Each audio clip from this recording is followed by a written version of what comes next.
Сомерсет Моэм. Добродетель.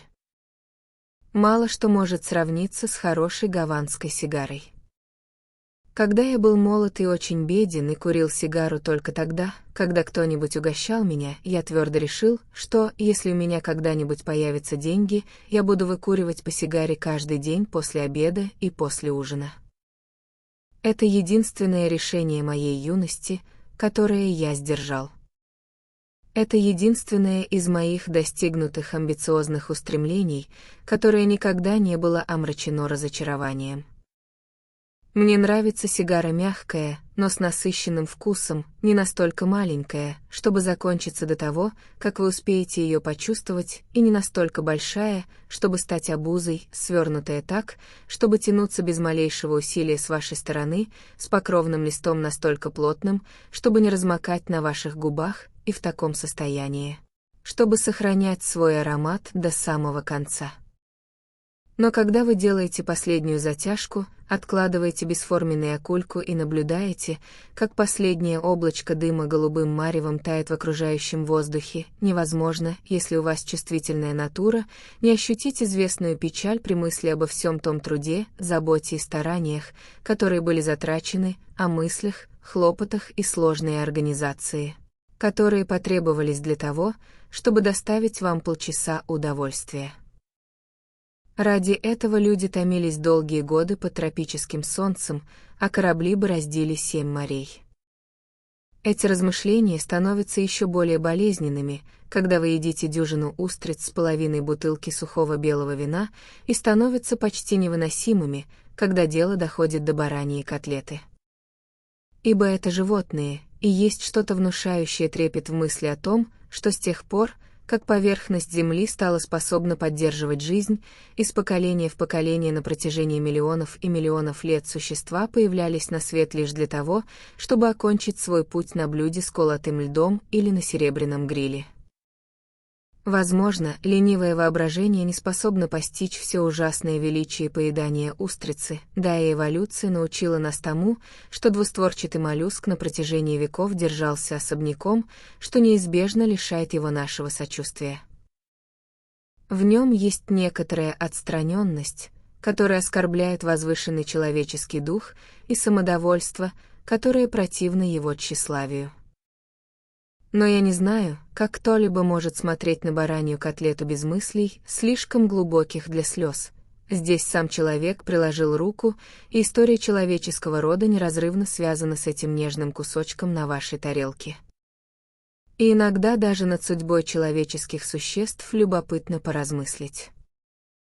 Странно смотреть на того или иного человека, на тихих, обыкновенных людей из повседневной жизни, банковского клерка, мусорщика, девицу средних лет во втором ряду кардебалета, и думать о бесконечной истории за их спиной, о длинной веренице случайностей, посредством которых от первобытной грязи ход событий привел их в этот самый момент в то или иное место. Когда потребовались столь колоссальные перипетии, чтобы они вообще оказались здесь, можно было бы подумать, что им должно придаваться какое-то огромное значение, можно было бы подумать, что то, что с ними происходит, должно иметь хоть какое-то значение для духа жизни или для чего бы то ни было еще, что породило их. Происходит несчастный случай. Нить обрывается. История, начавшаяся вместе с миром, внезапно заканчивается, и все выглядит так, будто она ничего и не значила. Сказка, рассказанная дураком. И разве не странно, что это событие, обладающее столь драматической важностью, может быть вызвано причиной столь ничтожной? Событие совершенно незначительное, которое легко могло бы и не произойти, влечет за собой последствия неизгладимые и неисчислимые. Кажется, будто слепой случай правит всем. Самые незначительные наши поступки могут глубоко повлиять на всю жизнь людей, не имеющих к нам никакого отношения. История, которую я хочу рассказать, никогда бы не произошла, если бы в один прекрасный день я не перешел через улицу. Жизнь на самом деле невероятно фантастична, и нужно обладать своеобразным чувством юмора, чтобы видеть ее комизм. В одно весеннее утро я прогуливался по Бонд-стрит и, не имея особых дел до самого обеда, решил заглянуть в аукционный дом Сотбис, чтобы посмотреть, нет ли там чего-нибудь интересного для меня. На улице образовалась пробка, и я стал пробираться между машинами. Когда я добрался до противоположной стороны, я столкнулся у выхода из шляпного магазина с человеком, которого знал по Борнео. «Привет, Мортон», — сказал я, — «когда ты вернулся домой?» «Я здесь уже около недели». Он был окружным чиновником. Губернатор дал мне к нему рекомендательное письмо, и я написал ему, что собираюсь провести неделю в том месте, где он жил, и хотел бы остановиться в государственном гостевом доме. Он встретил меня на корабле, когда я прибыл, и предложил пожить у него. Я возражал. Я не понимал, как могу провести неделю совершенно незнакомым человеком, не хотел вводить его в расходы на мое содержание. Кроме того, думал, что буду пользоваться большей свободой, если буду предоставлен сам себе. Но он и слушать меня не хотел. «У меня полно места», — сказал он, — «а в гостевом доме просто ужасно». Я не разговаривал ни с одним белым человеком уже 6 месяцев и по горло сыт собственным обществом. Но когда Мортон заполучил меня к себе и его катер доставил нас к бунгало, а сам он предложил мне выпить, он совершенно не знал, что со мной делать. Его внезапно охватила застенчивость, и его разговор, да то ли непринужденный и бойкий, иссяк. Я изо всех сил старался сделать так, чтобы он чувствовал себя как дома. Это было меньшим, что я мог сделать, учитывая, что это был его собственный дом, и спросил, есть ли у него новые пластинки. Он включил патефон, и звуки рэгтайма придали ему уверенности. Его бунгало выходило окнами на реку, а гостиной служила большая веранда. Она была обстановлена в той безликой манере, которая отличала жилище государственных чиновников, переводимых с места на место по первому требованию службы. В качестве украшений на стенах висели туземные шляпы, рога животных, духовые трубки и копья. На книжной полке стояли детективные романы и старые журналы. Там же находилась пианино с пожелтевшими клавишами. Все было очень неубрано, но не лишено уюта. К сожалению, я не очень хорошо помню, как он выглядел. Он был молод, как я узнал позже, ему было 28 лет, и у него была мальчишеская, привлекательная улыбка. Я провел с ним приятную неделю. Мы ездили вверх и вниз по реке и поднимались на гору. Однажды мы обедали с плантаторами, жившими в 20 милях оттуда, а каждый вечер ходили в клуб. Единственными его членами были управляющий фабрики по производству дубильного экстракта и его помощники, но они не разговаривали друг с другом, и только благодаря убеждениям Мортона о том, что они не должны подводить его в присутствии гостя, нам удавалось сыграть роббер в бридж. Обстановка была натянутой. Мы возвращались к ужину, слушали патефон и ложились спать. У Мортона было мало работы в канцелярии, и можно было бы подумать, что время тянулось для него невыносимо долго, но он был полон энергии и бодрости духа. Это была его первая подобная должность, и он был счастлив в своей независимости. Его единственная тревога заключалась в том, как бы его не перевели до того, как он завершит строительство дороги. Это было отрадой его сердца. Строительство являлось его собственным замыслом, и он выманил у правительства деньги на его осуществление. Он сам обследовал местность и проложил маршрут. Он без посторонней помощи решил все возникавшие технические задачи. Каждое утро, прежде чем отправиться в канцелярию, он выезжал на разваливающемся старом «Форде» к месту, где работали кули, и наблюдал за успехом, достигнутым со вчерашнего дня. Он ни о чем другом не думал. Он видел это во сне. По его расчетам, дорога должна была быть окончена через год, и он не хотел уходить в отпуск до тех пор. Он не смог бы работать с большим увлечением, будь он художником или скульптором, создающим произведение искусства. Думаю, именно эта увлеченность и заставила меня проникнуться к нему симпатией. Мне нравилось его рвение. Мне нравилось его простодушие. И на меня произвела впечатление та страсть к свершениям, которая делала его равнодушным к одиночеству своей жизни, к продвижению по службе и даже к мысли о возвращении домой. Я забыл, какой длины была эта дорога, миль 15 или 20, кажется, и забыл, для какой цели она должна была служить. Не думаю, что Мортона это сильно волновало. Его страсть была страстью художника, а его триумф — триумфом человека над природой. Он учился в процессе работы.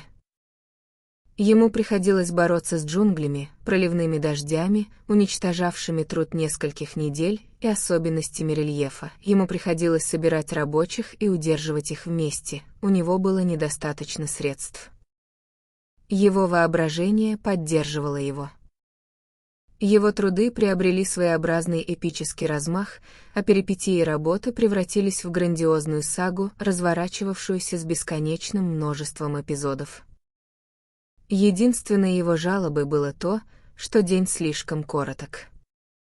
У него были обязанности в канцелярии, он был судьей и сборщиком налогов, отцом и матерью. В свои 28 лет для жителей своего округа время от времени ему приходилось совершать поездки, уводившие его далеко от дома. Пока он не находился на месте, ничего не делалось. Ему хотелось бы пробывать там 24 часа в сутки, подгоняя нерадивых кули к новым усилиям. Случилось так, что незадолго до моего приезда произошло событие, наполнявшее его ликованием. Он предложил подряд одному китайцу на постройку определенного участка дороги, но китаец запросил больше, чем Мортон мог себе позволить. Несмотря на бесконечные споры, они так и не смогли прийти к соглашению, и Мортон со яростью в сердце видел, как его работа приостанавливается. Он был в полном отчаянии. Затем, придя в канцелярию одним утром, он услышал, что прошлым вечером в одном из китайских игорных домов произошла драка. Один кули был тяжело ранен, а нападавший находился под арестом. Этим нападавшим оказался тот самый подрядчик. Его привели в суд, улики были неопровержимы, и Мортон приговорил его к 18 месяцам каторжных работ. «Теперь ему придется строить эту проклятую дорогу даром», — сказал Мортон, и глаза его блестели, когда он рассказывал мне эту историю. Мы увидели этого парня за работой одним утром, он был в тюремном саронге и абсолютно безмятежен. Он относился к своим невзгодам с полным спокойствием. «Я сказал ему, что отменю остаток срока, когда дорога будет окончена», — добавил Мортон, и он радрадешеник. «Отличная выгода для меня, как думаешь?» Прощаясь с Мортоном, я попросил его сообщить мне, когда он приедет в Англию, и он обещал написать мне, как только сойдет на берег. Под влиянием минуты человек раздает подобные приглашения и абсолютно искренен в них. Но когда его ловят на слове, им овладевает легкая растерянность. Люди дома совершенно иные, чем за границей. Там они непринужденны, радушны и естественны. Им есть что рассказать вам интересного. Они невероятно добры. И когда приходит ваша очередь, вам хочется хоть чем-то отплатить за полученное гостеприимство. Но это не так-то просто. Люди, которые были столь занимательны в своей собственной обстановке, оказываются весьма скучными в вашей. Они скованы и застенчивы. Вы знакомите их со своими друзьями, а ваши друзья находят их невыносимо скучными. Они изо всех сил пытаются быть вежливыми, но вздыхают с облегчением, когда чужаки уходят, и разговор снова может легко потечь по привычному руслу. Думаю, жители дальних краев еще в начале своей карьеры прекрасно понимают это положение вещей, возможно, в результате горького и унизительного опыта, ибо я заметил, что они редко пользуются приглашением, которое на каком-нибудь дальнем посту на краю джунглей было так радушно предложено им и ими же так радушно принято. Но Мортон был другим. Он был молодым человеком и холостяком. Обычно именно жены создают трудности, другие женщины смотрят на их блеклые наряды, с одного взгляда подмечают их провинциальный вид и леденят их своим равнодушием. Но мужчина может играть в бридж и теннис, а также танцевать. Мортон обладал обаянием. Я не сомневался, что через день-другой он освоится. «Почему ты не дал мне знать, что вернулся?» — спросил я его. «Я думал, ты не захочешь возиться со мной», — улыбнулся он. «Что за глупости?» Разумеется, сейчас, когда мы стояли на тротуаре Бонд-стрит и болтали минутку, он казался мне непривычным. Я никогда не видел его ни в чем, кроме шорт цвета хаки и теннисной рубашки, за исключением тех случаев, когда мы возвращались вечером из клуба, и он надевал пижамную куртку и сарон к ужину. Это самый удобный вид вечернего костюма, который когда-либо был придуман. В своем синем сержевом костюме он выглядел немного неловко. Его лицо на фоне белого воротничка было очень смуглым. «А как там дорога?» — спросил я его. «Закончено». Я боялся, что мне придется отложить отпуск. Под конец мы столкнулись с парой затруднений, но я заставил их поторопиться, и за день до отъезда я проехал на Форде до самого конца и обратно без остановки. Я засмеялся. Его радость была пленительной. «Чем ты занимался в Лондоне?» «Покупал одежду». «Хорошо проводишь время?» «Замечательно». «Немного одиноко, знаете ли, но я не обращаю на это внимания. Я каждый вечер ходил на какой-нибудь спектакль». «Палмеры, знаете, думаю, вы встречали их в Сараваке, собирались быть в городе, и мы планировали вместе пойти в театр, но им пришлось уехать в Шотландию, потому что ее мать больна». Его слова, произнесенные так непринужденно, ранили меня в самое сердце. У него был самый обычный опыт. Это было душераздирающе. За долгие месяцы до наступления отпуска эти люди планировали его, и когда они сходили с корабля, они были в таком приподнятом настроении, что едва могли себя сдерживать. Лондон. Магазины, клубы, театры и рестораны. Лондон. Они собирались провести лучшее время в своей жизни. Лондон. Он поглощал их. Странный, бурный город, невраждебный, но равнодушный, и они терялись в нем. У них не было друзей. У них не было ничего общего с знакомыми, которых они заводили. Они были более одиноки, чем в джунглях. Настоящим облегчением было, когда в театре они сталкивались с кем-то, кого знали на Востоке, и кто, возможно, смертельно надоедал им или не нравился, и они могли договориться провести вечер вместе, посмеяться от души, рассказать друг другу, как замечательно они проводят время, поговорить об общих друзьях и, наконец, немного смущенно признаться друг другу, что не пожалеют, когда их отпуск закончится и они снова окажутся в строю. Они ездили навестить свои семьи и, конечно, были рады их видеть, но все было уже не так, как прежде, они действительно чувствовали себя чужими, и если говорить на чистоту, жизнь, которую люди вели в Англии, была смертельно скучной. Было здорово вернуться домой, но жить там больше было невозможно, и иногда вы думали о своем бунгало с видом на реку, о своих поездках по округу и о том, каким развлечением было выбраться раз в кои-то веки в Сандакан, Кучинг или Сингапур. И от того, что я помнил, чего именно ждал Мортон, когда дорога была окончена и тяжесть свалилась с его плеч и он отправился в отпуск, я не мог не почувствовать укола боли, думая о том, как он обедает в одиночестве в унылом клубе, где никого не знает, или один в ресторанчике в Сохо, а затем отправляется смотреть спектакль без единой души рядом. С кем он мог бы разделить удовольствие и выпить по бокалу в антракте? И в то же время я размышлял о том, что даже если бы я и знала о его пребывании в Лондоне, я вряд ли смог бы сделать для него что-то существенное, ведь за последнюю неделю у меня не было ни минутки свободной. Как раз в этот вечер я обедал с друзьями и шел в театр, а на следующий день уезжал за границу. «Чем ты занят сегодня вечером?» — спросил я его. «Я иду в павильон. Там все забито битком, но у парня через дорогу просто чудесные связи, и он достал мне сданный билет. Знаешь, часто можно раздобыть одно место, когда невозможно достать два.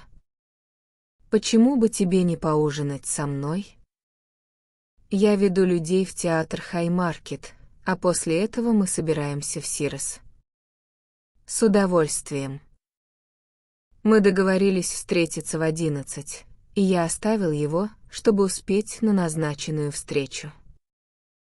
Я боялся, что друзья, с которыми я попросил его познакомиться, не слишком развеселят Мортона, поскольку они были явно среднего возраста, но не мог вспомнить никого из молодых людей, кого в это время года мне удалось бы заполучить в последний момент. Ни одна из знакомых мне девушек не поблагодарила бы меня за приглашение на ужин ради танцев с застенчивым молодым человеком из Малайи. На Бишопов я мог положиться, они сделают для него все возможное, да и в любом случае поужинать в клубе с хорошим оркестром, где можно посмотреть на танцующих хорошеньких женщин, для него куда веселее, чем отправляться спать в 11 часов только потому, что больше ему пойти решительно некуда. С Чарли Бишопом я познакомился еще в бытность свою студентом-медиком. В то время он был щуплым коротышкой с рыжеватыми волосами и грубоватыми чертами лица. У него были прекрасные глаза, темные и блестящие, но он носил очки. Лицо у него было круглое, веселое и румяное. Он очень любил девушек. Полагаю, он умел находить к ним подход, поскольку, не имея ни денег, ни привлекательной внешности, ухитрялся сменять одну за другой молоденьких особы, удовлетворявших его непостоянные страсти. Он был умён и дерзок, любил поспорить и легко выходил из себя. Язык у него был язвительный. Оглядываясь назад, я бы сказал, что он был довольно неприятным молодым человеком, но скучным его назвать было нельзя. Теперь, перевалив за 50, он был склонен к полноте и сильно облысел, но его глаза за золотыми очками оставались все такими же живыми и проницательными. Он был категоричен и отчасти самонадеян, все так же любил поспорить и колко пошутить, но при этом отличался добродушием и умением развеселить. Когда знаешь человека так долго, его странности перестают тебя беспокоить. Ты принимаешь их так же, как принимаешь собственные физические недостатки. По профессии он был патологом и время от времени присылал мне тонкие книжки, которые только что опубликовывал. Это были строгие, сугубо технические труды с мрачными иллюстрациями в виде фотографий бактерий. Я их не читал. Из того, что мне иногда приходилось слышать, я сделал вывод, что взгляды Чарли на предметы, которыми он занимался, считались несостоятельными. Не думаю, что он пользовался большой популярностью у коллег, он не делал тайны из того, что считает их сборищем некомпетентных идиотов, но у него была своя работа, она приносила ему, кажется, 600 или 800 фунтов в год, и ему было совершенно все равно, что о нем думают окружающие. Чарли Бишоп нравился мне потому, что я знал его уже 30 лет, а его жена Марджери нравилась мне потому, что она была очень милой. Я был чрезвычайно удивлен, когда он сообщил мне, что собирается жениться. В то время ему было уже под 40, и он был настолько непостоянен в своих привязанностях, что я твердо решил, он так и останется холостяком. Он очень любил женщин, но не был ни капли сентиментален, а его намерения отличались легкомыслием. Его взгляды на женский пол в наши идеалистические времена посчитали бы грубыми. Он знал, чего хочет, и просил об этом напрямую, а если не мог получить этого ни по любви, ни за деньги, то пожимал плечами и шел своим путем. Коротко говоря, он ждал от женщин не воплощения идеала, а удовлетворения плотских потребностей. Было странно, что, будучи низкорослым и невзрачным, он находил так много тех, кто готов был исполнить его желания. Для своих же духовных потребностей он находил удовлетворение в одноклеточных организмах. Он всегда был человеком, говорившим прямо по делу, и когда сообщил мне, что собирается жениться на молодой женщине по имени Марджери Хобсон, я без колебаний спросил его, почему. Он ухмыльнулся. 3 причины. Во-первых, она не ляжет со мной в постель без этого. Во-вторых, она заставляет меня хохотать, как гиену. И в-третьих, она одна-одинешенька в мире, без единого родственника, и ей нужен кто-то, кто бы о ней позаботился. Первая причина — просто хвастовство, вторая — показуха. А вот третья — настоящая, и это значит, что она держит тебя за горло. Его глаза мягко блеснули за большими очками. Не удивлюсь, если ты абсолютно прав. Она не просто держит тебя за горло, ты рад-радешенек, что так вышло. Приходи завтра на обед и взгляни на нее. На нее приятно посмотреть. Чарли был членом клуба для мужчин и женщин, которым я в то время часто пользовался, и мы договорились пообедать там. Я нашел Марджери очень привлекательной молодой женщиной. Ей тогда было чуть меньше 30. Она была настоящей леди. Я отметил этот факт с удовольствием, но и с некоторым изумлением, поскольку от моего внимания не укрылось, что Чарли обычно привлекали женщины, чье воспитание оставляло желать лучшего. Она не была красавицей, но отличалась приятной внешностью, с красивыми темными волосами и прекрасными глазами, хорошим цветом лица и цветущим видом. В ней были приятная откровенность и дух искренности, которые очень подкупали. Она выглядела честной, простой и надежной. Я сразу же проникся к ней симпатией. С ней было легко разговаривать, и хотя она не говорила ничего блестящего, она понимала, о чем говорят другие, она быстро замечала шутку и не была застенчивой. Она производила впечатление человека компетентного и деловитого. В ней была счастливая безмятежность, говорившая о хорошем характере и отличном пищеварении. Они казались чрезвычайно довольными друг другом. Когда я впервые увидал ее, я задавался вопросом, почему Марджери выходит замуж за этого раздражительного коротышку, уже плешивого и отнюдь не молодого, но очень скоро понял, что это произошло потому, что она была влюблена в него. Они много подшучивали друг над другом, много смеялись, и время от времени их глаза встречались более многозначительно, словно они обменивались маленьким личным посланием. Это было действительно весьма трогательно. Неделю спустя они поженились в бюро регистрации браков. Это был очень удачный брак. Оглядываясь назад теперь, по прошествии 16 лет, я не мог не усмехнуться с симпатией при мысли о том, в какое веселое приключение они превратили свою совместную жизнь. Я никогда не знал более преданной друг другу пары. У них никогда не было много денег. Кажется, они никогда их и не хотели.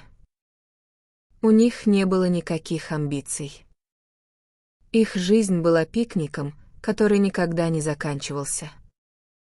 Они жили в самой маленькой квартире, какую я когда-либо видел, на Пантон-стрит. Маленькая спальня, маленькая гостиная и ванная комната, которая служила также и кухней.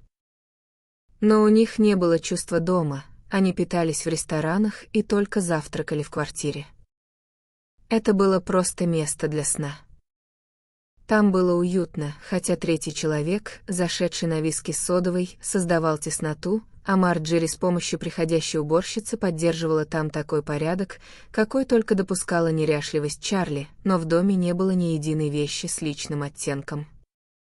У них была крошечная машинка, и всякий раз, когда у Чарли случался отпуск, они переправлялись через Ла-Манш и отправлялись в путь с одним чемоданом на каждого, чтобы ехать туда, куда увлечет их фантазия. Поломки никогда их не расстраивали, плохая погода была частью веселья, пробитая шина — отличной шуткой, а если они сбивались с пути и им приходилось ночевать под открытым небом, они считали, что проводят лучшее время своей жизни. Чарли продолжал оставаться вспыльчивым и сварливым, но ничто из содеянного им никогда не нарушало прекрасной безмятежности Марджери. Она могла успокоить его одним словом. Она по-прежнему заставляла его хохотать. Она печатала его монографии об малоизвестных бактериях и дергала корректуру его статей в научных журналах. Однажды я спросил их, ссорятся ли они когда-нибудь. «Нет», — ответила она, — «нам, кажется, совершенно не из-за чего ссориться». У Чарли ангельский характер. «Глупости», — сказал я. Он властный, агрессивный и сварливый тип. И всегда таким был. Она посмотрела на него и хихикнула, и я понял, что она сочла мои слова шуткой. «Пусть себе шумит», — сказал Чарли. Он невежественный дурак и употребляет слова, значение которых нисколько не понимает. Они выглядели мило вместе. Они были очень счастливы в обществе друг друга и старались не разлучаться без крайней необходимости.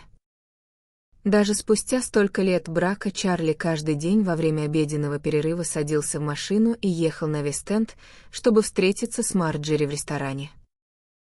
Люди порой посмеивались над ними, без злобы, но, быть может, с легким сжатием в горле, потому что, когда их приглашали провести выходные за городом, Марджери писала хозяйке дома и говорила, что они с радостью приедут, если им смогут предоставить комнату с двуспальной кроватью. Они спали вместе столько лет, что ни один из них не мог спать в одиночестве. Это часто создавало небольшие неудобства. Мужья и жены, как правило, требовали не только отдельные комнаты, но и проявляли раздражение, если их просили пользоваться одной ванной на двоих. Современные дома не были приспособлены для столь неразлучных супругов, однако среди их друзей стало разумеющимся правилом: если хочешь пригласить бишопов, предоставь им комнату с двуспальной кроватью. Некоторые люди, разумеется, находили это слегка неприличным, да и удобств это не прибавляло, но они были настолько приятной парой, что ради них стоило потерпеть эти странности. Чарли всегда был полон бодрости и в своей язвительной манере чрезвычайно забавен, а Марджери оставалась умиротворенной и легкой в общении. Гостить у них или принимать их в гостях не составляло никакого труда.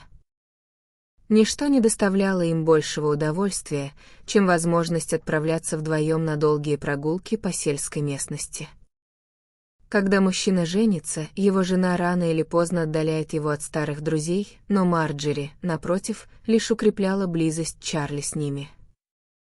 Сделав его более терпимым, она превратила его в куда более приятного собеседника.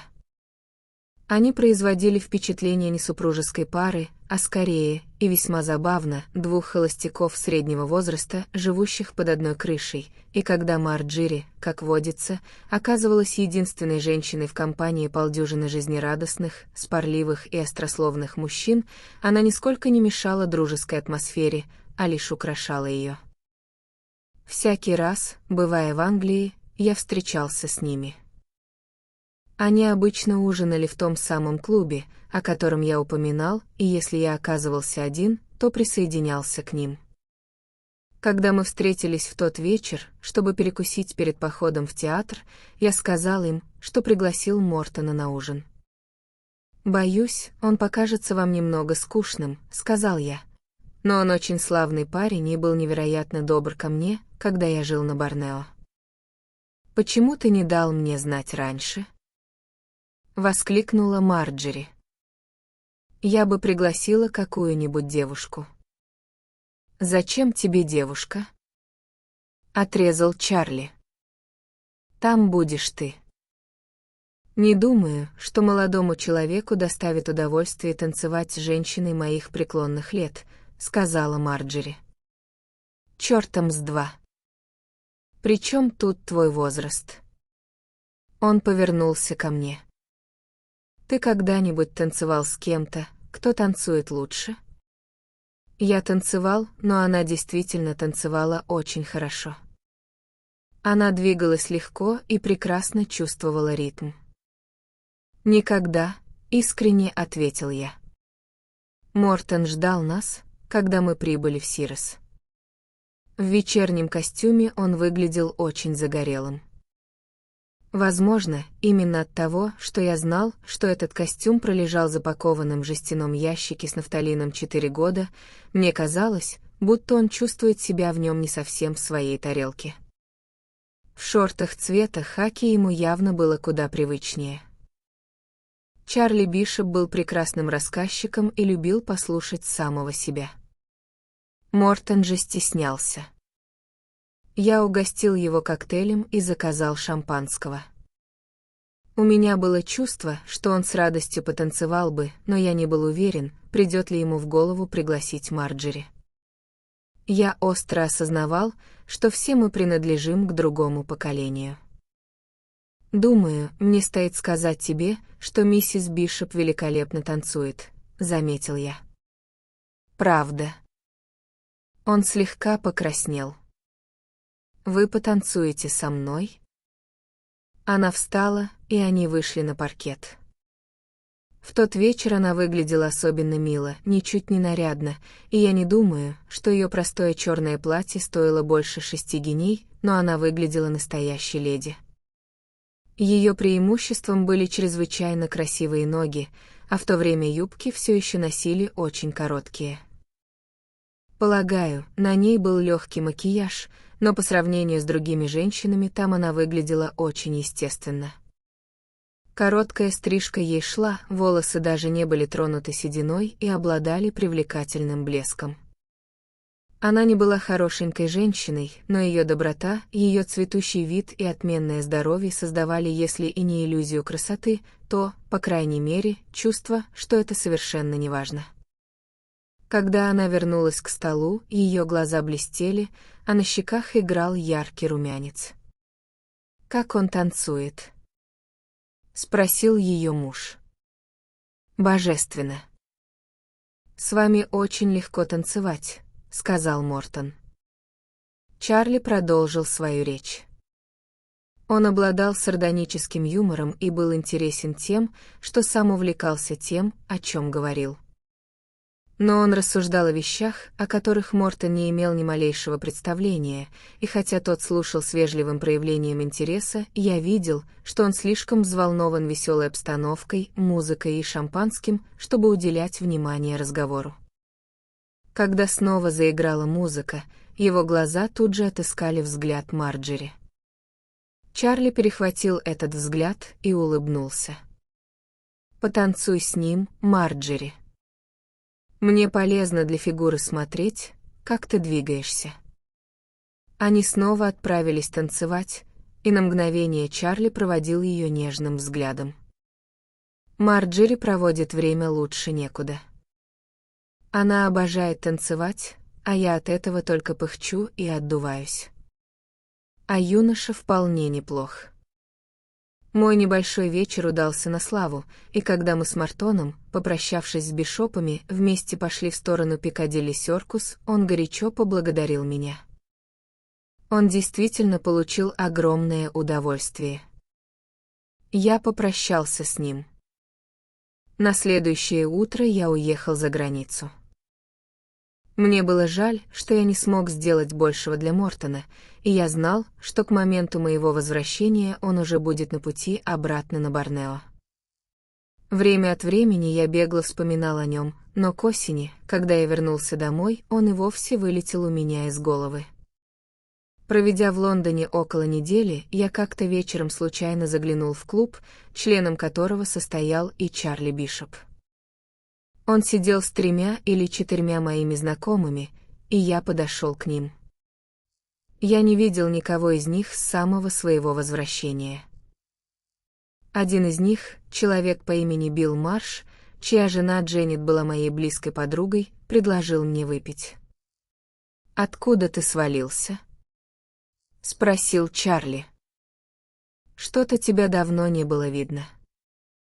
Я сразу же заметил, что он пьян. Я был изумлен. Чарли всегда любил выпить, но отлично держал себя в руках и никогда не перебирал. В былые годы, когда мы были совсем молоды, он изредка напивался, но скорее лишь для того, чтобы показать, какой он молодец, а припоминать человеку грехи его молодости было бы несправедливо. Однако я помнил, что Чарли никогда не был приятен во хмелю, его естественная агрессивность тогда только усиливалась, он говорил слишком много и слишком громко, а также легко впадал в сварливость. На сей раз он держался крайне категорично, изрекал истину в последней инстанции и отказывался слушать любые возражения, которые вызывали его опрометчивые заявления. Остальные знали, что он пьян, и разрывались между раздражением, которое вызывало у них его придирчивость, и добродушной терпимостью, которой, как они чувствовали, требовало его положение. Он являл собой неприятное зрелище. Мужчина его лет, лысоватый и тучный, в очках, выглядит отвратительно, когда он пьян. Обычно он был весьма подтянут, но сейчас выглядел неряшливо, и вся его одежда была в табачном пепле. Чарли позвал официанта и заказал еще виски. Официант работал в клубе уже 30 лет. «Сэр, перед вами еще стоит 1 бокал». «Не суй нос не в свое дело», — отрезал Чарли Бишоп. «Принеси мне 2 виски сию же секунду, иначе я пожалуюсь секретарю на твое хамство». «Слушаюсь, сэр», — ответил официант. Чарли залпом опорожнил свой бокал, но рука его дрогнула, и он пролил немного виски на себя. «Что же, Чарли, старина, нам пора бы и честь знать», — сказал Билл Марш. Он повернулся ко мне: «Чарли пока поживет у нас». Я удивился еще больше. Но я почувствовал, что произошло что-то неладно, и решил, что безопаснее будет смолчать. «Я готов», — сказал Чарли. «Пожалуй, выпью еще дорожную, прежде чем идти. Так я буду лучше спать ночью». Мне не казалось, что эта компания скоро разойдется, поэтому я встал и объявил, что намереваюсь не спеша пройтись до дома. «Послушай», — произнес Билл, когда я уже собирался уходить, «не поужинал бы ты с нами завтра вечером, только я, Дженнет и Чарли?» «Да, с удовольствием приду», — ответил я. Было очевидно, что что-то произошло. Марши жили в доме на террасе с восточной стороны Риджентс-парка. Служанка, открывшая мне дверь, попросила меня пройти в кабинет мистера Марша. Он ждал меня там. «Я решил, что мне лучше переговорить с тобой пару слов, прежде чем ты поднимешься наверх», — сказал он, пожав мне руку. «Ты знаешь, что Марджери ушла от Чарли?» «Не может быть. Он переносит это очень тяжело». Дженнет сочла, что ему будет слишком ужасно оставаться одному в этой мерзкой маленькой квартирке, и мы попросили его поживать у нас какое-то время. Мы сделали для него все, что могли. Он пьет, как сапожник. Он не спал ни минуты уже 2 недели. Но она же не ушла от него навсегда. Я был поражен. Да. Она без ума от одного парня по имени Мортон. Мортон. Кто он такой? Мне и в голову не пришло, что речь идет о моем приятеле с Борнео. Черт возьми, да ты сам их познакомил, и хорошую же штуку ты утворил. Ладно, пойдем наверх. Я решил, что мне лучше ввести тебя в курс дела. Он открыл дверь, и мы вышли. Я был в полном замешательстве. «Но послушай», — сказал я. «Спроси Дженнет. Она знает все от начала до конца. Это выше моего понимания. У меня не хватает терпения на Марджери, да и он, должно быть, просто ничтожество». Он прошел передо мной в гостиную. Дженнет Марш поднялась при моем появлении и шагнула навстречу, чтобы приветствовать меня. Чарли сидел у окна и читал вечернюю газету. Он отложил ее в сторону, когда я подошел к нему и пожал ему руку. Он был совершенно трезв и говорил в своей обычной, довольно развязной манере, но я заметил, что он выглядел очень больным. Мы выпили по бокалу хереса и спустились к ужину. Дженнет была женщиной с характером. Она была высока, светловолоса и весьма хороша собой. Она поддерживала разговор с большой оживленностью. Оставляя нас, чтобы мы выпили по бокалу портвейна, она наказала нам не задерживаться дольше 10 минут. Билл, обычно весьма молчаливый, на сей раз изо всех сил старался поддерживать беседу. Я понял их игру. Мне мешало незнание того, что именно произошло, но было очевидно, что супруги Марш хотели отвлечь Чарли от мрачных мыслей, и я сделал все возможное, чтобы заинтересовать его. Он, казалось, был готов играть свою роль, он всегда любил поораторствовать, и с точки зрения патолога обсудил убийство, которое как раз тогда занимало умы публики. Но говорил он безжизненно. Он был лишь пустой оболочкой, и создавалось ощущение, что, хотя ради хозяев он и заставлял себя говорить, мысли его витали где-то далеко. Настоящим облегчением стал стук в пол уровнем выше, означавший, что Дженнет теряет терпение. Это был тот самый случай, когда женское присутствие разряжало обстановку. Мы поднялись наверх и сыграли в семейный бридж. Когда мне пришла пора уходить, Чарли сказал, что проводит меня до Мэрилибон-роуд. «А, Чарли, уже так поздно, тебе куда лучше лягт спать», — сказала Дженнет. «Я буду спать лучше, если немного пройдусь перед сном», — ответил он. Она одарила его обеспокоенным взглядом. Нельзя ведь запретить пожилому профессору патологии отправиться на небольшую прогулку, если ему того хочется. Она оживленно взглянула на мужа. Полагаю, Биллу это тоже не повредит. Мне показалось, что это замечание было бестактным. Женщины часто слишком любят все контролировать. Чарли смерил ее угрюмым взглядом. «Нет абсолютно никакой необходимости вытаскивать Билла», — произнес он с некоторой твердостью. «У меня нет ни малейшего намерения идти», — улыбнулся Билл. «Я смертельно устал и отправляюсь на боковую». Подозреваю, мы оставили Билла Марша и его жену за небольшим спором. «Они были безумно добры ко мне», — сказал Чарли, когда мы шли вдоль ограды. «Не знаю, что бы я без них делал. Я не спал ни минуты уже 2 недели». Я выразил сожаление, но не стал спрашивать о причине, и некоторое время мы шли молча. Я предполагал, что он пошел со мной, чтобы поговорить о случившемся, но чувствовал, что он должен выбрать для этого подходящий момент.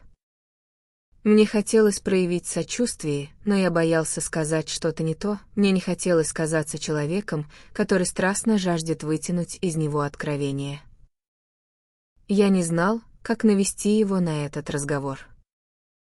но я был уверен, что он и не нуждается в подсказках. Он не относился к числу людей, привыкших ходить вокруг да около. Я представлял себе, что он просто подбирает слова. Мы дошли до угла.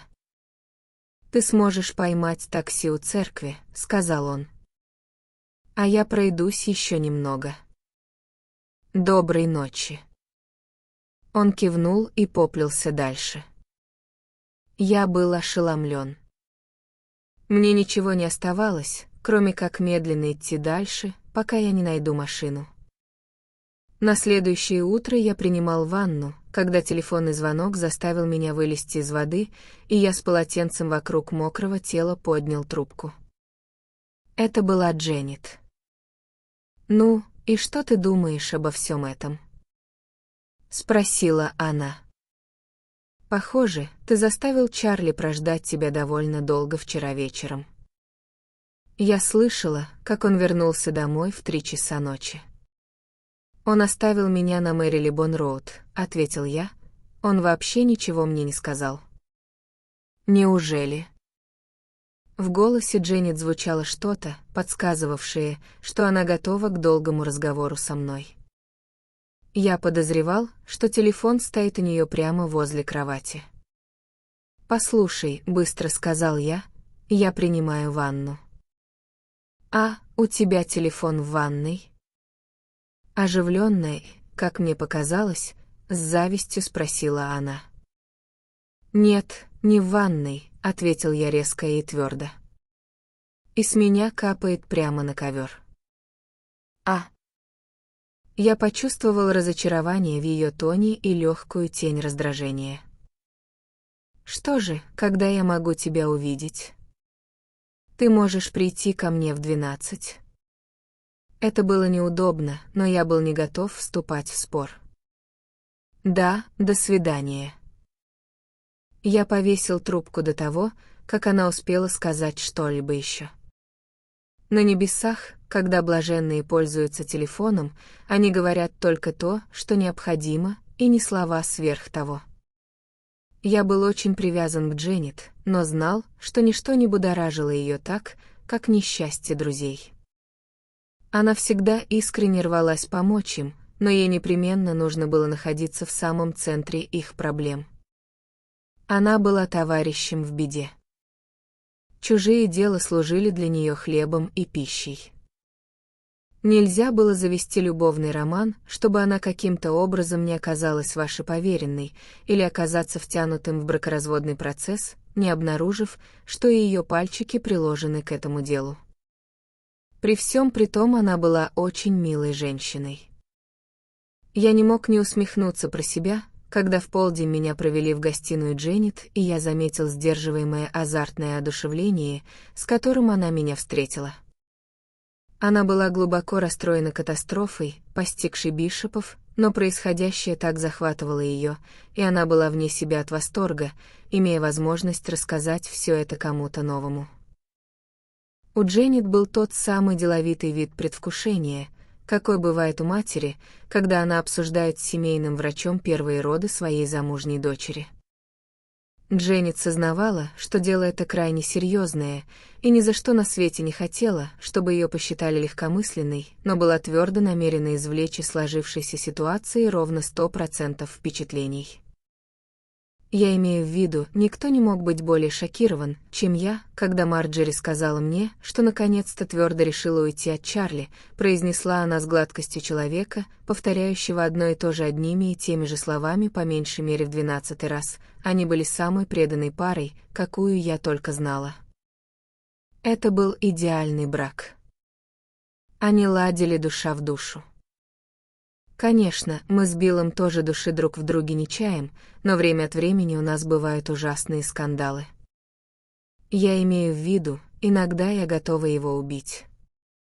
«Меня нисколько не волнуют твои отношения с Биллом», — сказал я. «Расскажи мне о Бишопах». Я пришел сюда именно за этим. Я просто чувствовала, что должна увидаться с тобой. В конце концов, ты единственный человек, который может все объяснить. А боже, не продолжай в том же духе. Пока Билл не рассказал мне об этом вчера вечером, я вообще ничего не знал. В этом-то и заключалась моя идея. До меня вдруг дошло, что ты, возможно, ничего не знаешь, и я подумала, что ты можешь сгоряча попасть в ужасно неловкое положение. Если бы ты начала с самого начала, предложил я. Что же, начало — это ты. В конце концов, именно ты заварил эту кашу. Ты познакомил ее с этим молодым человеком. Вот почему я так страстно хотела тебя видеть. Ты все о нем знаешь. Я-то его никогда не видела. Все, что я знаю, это то, что Марджери рассказала мне о нем. «Во сколько ты обедаешь?» — спросил я. «В 1:30. Я тоже. Продолжай историю». Но мое замечание подало Дженнет одну мысль. «Послушай, а ты не мог бы отменить свой обед, если я отменю свой?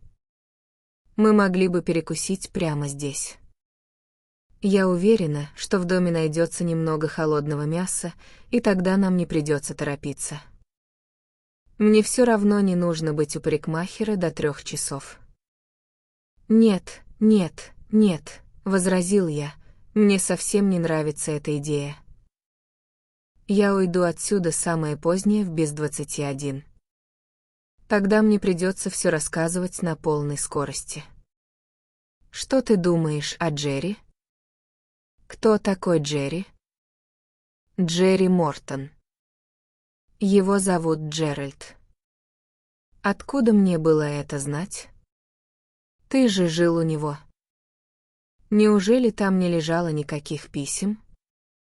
«Полагаю, лежали, но я как-то не привык читать чужие письма», — ответил я с некоторой колкостью. «А, не будь таким глупым. Я имею в виду конверты». «Какой он из себя?» «Нормальный. Скорее киплинговский тип, знаешь ли. Очень увлечен своей работой. Энергичный. Строитель империи и все в таком духе. Я имею в виду совсем не это». Воскликнула Дженнет не без раздражения. «Я имею в виду, как он выглядит внешне. Более или менее, как все остальные, я полагаю. Конечно, я бы узнал его, если бы увидел снова, но не могу вообразить его образ совсем четко. На вид он производит приятное и опрятное впечатление». «А боже мой!» — вздохнула Дженнет. «Писатель ты или не писатель? Какого цвета у него глаза?» «Не знаю». «Ты должен знать. Нельзя провести с человеком неделю и не знать, голубые у него глаза или карие. Он блондин или брюнет? Ни то, ни другое. Высокий или низкий? Среднего роста, я бы сказал. Ты специально пытаешься меня разозлить?» «Нет. Он просто самый обычный. В нем нет ничего такого, что привлекало бы особое внимание. Он не дурнушка, но и не красавец. Выглядит вполне прилично. Похож на джентльмена. Марджери говорит, что у него пленительная улыбка и прекрасная фигура. Вполне допускаю. Он от нее без ума». «С чего ты это взяла?» — сухо спросил я. «Я видела его письма». «Ты хочешь сказать, что она показывала их тебе?» «Ну, разумеется». Мужчине всегда трудно переварить то отсутствие сдержанности, которое женщины проявляют в своих личных делах. У них нет никакого стыда. Они будут без малейшего смущения обсуждать друг с другом самые интимные вещи. Скромность — это исключительно мужская добродетель. Но хотя мужчина и может знать об этом теоретически, каждый раз, сталкиваясь с женской откровенностью, он испытывает новый шок. Я думал о том, что сказал бы Мортон, если бы узнал, что его письма читала не только Марджери, но и Дженнет Марш, и что последнюю изо дня в день держали в курсе того, как развивалось его увлечение. По словам Дженнет, он влюбился в Марджери с первого взгляда. На следующее утро после того, как они познакомились на моем скромном ужине в Сирос, он позвонил ей и пригласил попить чаю в каком-нибудь местечке, где можно потанцевать. Слушая рассказ Дженнет, я, конечно, сознавал, что она излагает мне взгляд Марджери на эти события, и старался сохранять беспристрастность. Мне было любопытно заметить, что симпатии Дженнет были полностью на стороне Марджери. Правда, когда Марджери ушла от мужа, именно Дженнет подала идею, чтобы Чарли перебрался к ним на 2-3 недели, а не оставался в унылом одиночестве в опустевшей квартире, и она проявляла к нему необычайную доброту. Она обедала с ним почти каждый день, потому что он привык обедать каждый день с Марджери. Она водила его на прогулки в Реджентс-парк и заставляла Билла играть с ним в гольф по воскресеньям. Она с удивительным терпением выслушивала истории о его несчастье и делала все возможное, чтобы утешить его. Ей было безумно жаль его. Но при всем при том она была твердо на стороне Марджери, и когда я выразил свое неодобрение, она обрушилась на меня со всей силой. Вся эта история приводила ее в трепет. Она наблюдала ее с самого начала, когда улыбающаяся, льстимая вниманием и слегка растерянная Марджери пришла и рассказала ей, что у нее появился поклонник, и до финальной сцены, когда доведенная до крайности и сметенная Марджери объявила, что больше не может выдерживать этого напряжения, собрала свои вещи и съехала из квартиры. «Разумеется, сначала я ушам своим не поверила», — сказала она. «Ты ведь знаешь, как жили Чарли и Марджери. Они просто света не видели друг без друга. Нельзя было не посмеиваться над ними, до того они были преданы друг другу.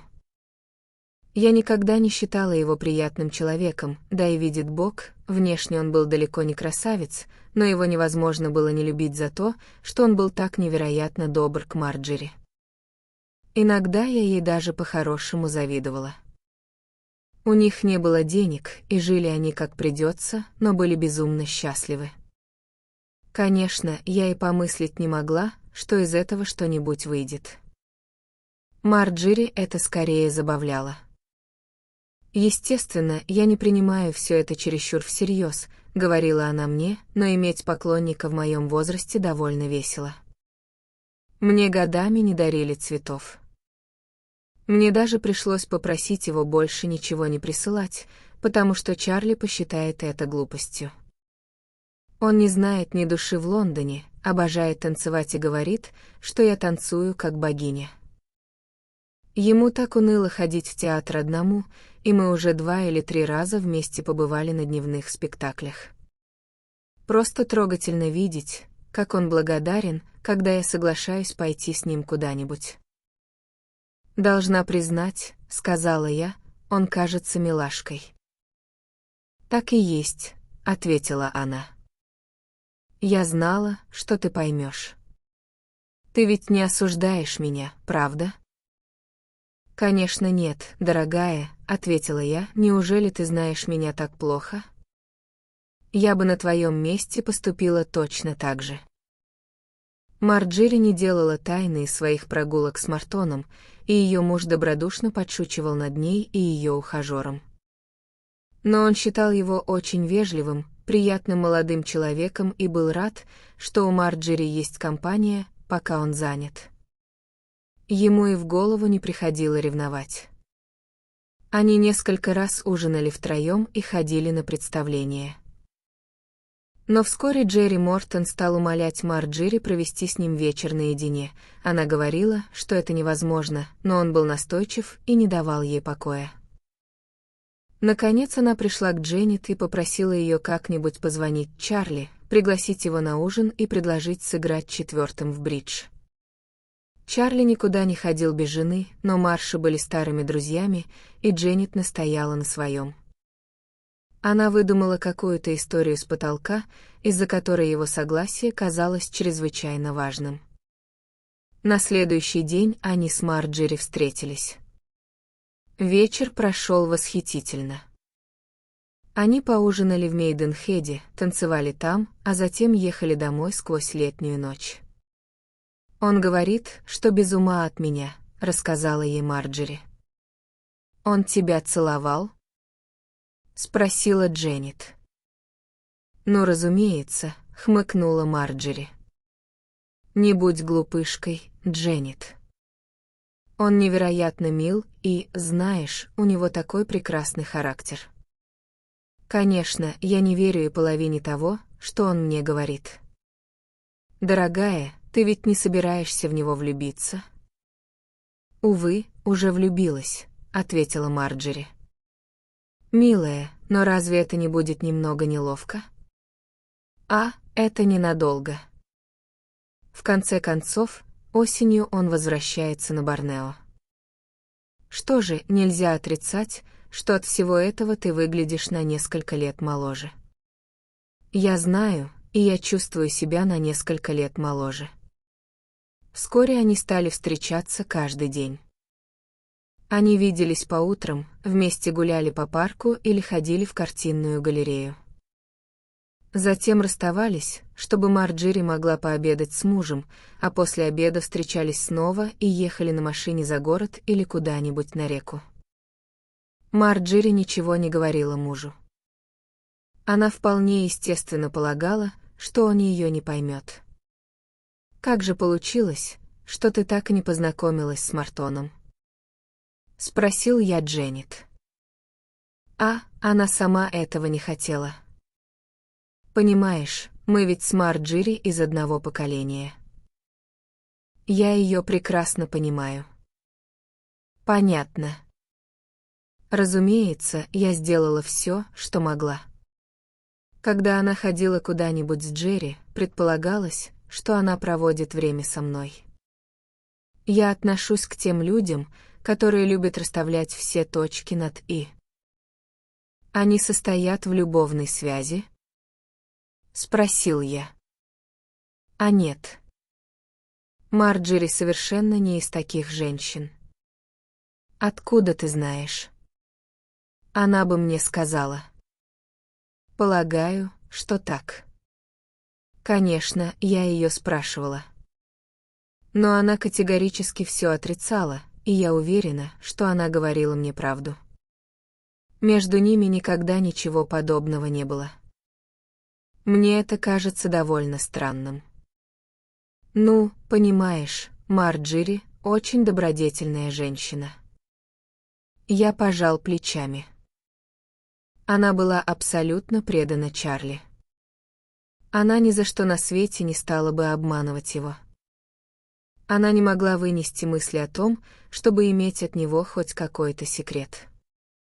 Как только она поняла, что влюблена в Джерри, ей сразу же захотелось рассказать все Чарли. Разумеется, я умоляла ее не делать этого. Я говорила ей, что из этого не выйдет ничего хорошего, и это лишь сделает Чарли несчастным. И в конце концов, парень уезжал через пару месяцев, так что поднимать шум из-за вещи, которая заведомо не могла продлиться долго, казалось бессмысленным. Однако скорый отъезд Джерри и стал причиной катастрофы.